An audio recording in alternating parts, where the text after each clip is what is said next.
ఈరోజు మొదటి తెస్సలోనికైన పత్రిక నుంచి దేవుని లేఖన భాగాలు మనం గమనిస్తున్నప్పుడు సమాధానకర్తయగు దేవుడు తానే మిమ్మల్ని సంపూర్ణముగా పరిశుద్ధపరచును గాక. చూడండి, దేవుడు సమాధానకర్త అయిన దేవుడు సమాధానాన్ని కోరుకుంటున్నాడు.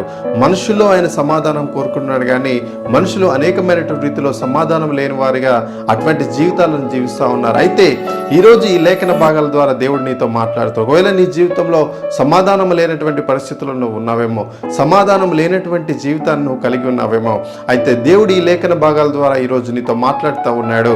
సమాధానకర్తయగు దేవుడు, ఆయన సమాధానాన్ని నీకు ఇవ్వడానికి ఆయన సిద్ధంగా ఉన్నాడు అనే విషయాన్ని నువ్వు గమనించాలి. చూడండి, సమాధానాన్ని కోరుకుంటున్నప్పుడు మన జీవితము ప్రశాంతంగా వెళ్తుందనే విషయాన్ని మనం ఈరోజు అనేకమైనటువంటి కుటుంబాల్లో, అనేకమైనటువంటి పరిస్థితుల్లో సమాధానం లేనటువంటి వారిగా అనేక మంది ఉంటున్నారు.